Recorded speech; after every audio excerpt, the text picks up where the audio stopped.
I do not have fear anymore. I don't care if you bash or like me anymore. I will tell you the truth.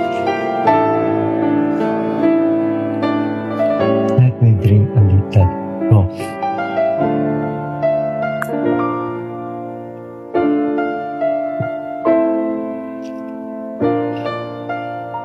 Sana drama na lang to. Sana TV show na lang. All these foods, they taste like metal. This watermelon for you tastes ordinary, but for me,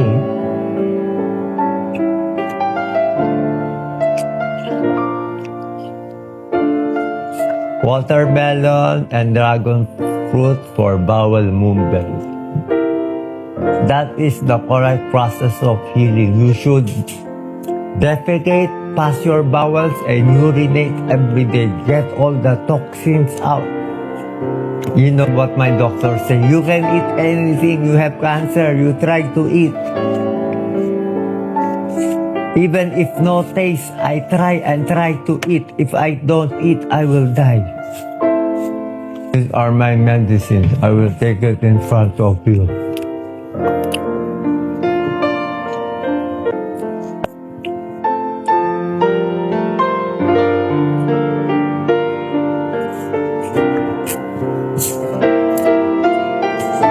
My relatives do not want me to make this video, but I said I owe it to the Filipino people to be honest to them. I owe it. Mahal na mahal na mahal na mahal na mahal na mahal na mahal na mahal ko kayo po lahat. Hindi nyo naiintindihan kado ko kayo kamahal.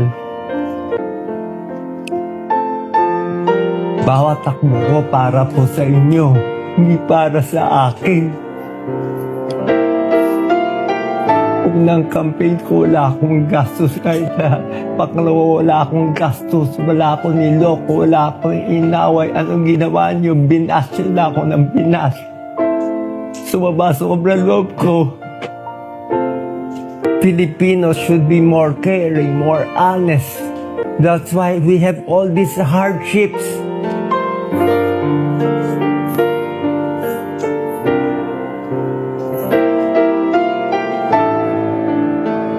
Filipinos love and cherish each other. Pray to the Blessed Virgin Mary. Pray to Padre Pio. Pray to the Lord Jesus Christ. My whole body is tingling right now, Doc Lisa. Ito, ang kapal-kapal.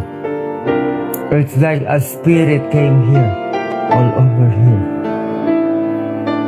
I thought I had high blood pressure. Natatakot ako. So I got them to check my BP now. This is my BP. 115/74. My BP 3 days ago is only 85/50. 3 days ago, I was vomiting, shouting, delirious. Heart rate is always 118, temperature 36.8. Hindi po ako nagloloko. Hindi to bola-bola. Life and death to. Baka bukas patay na ako.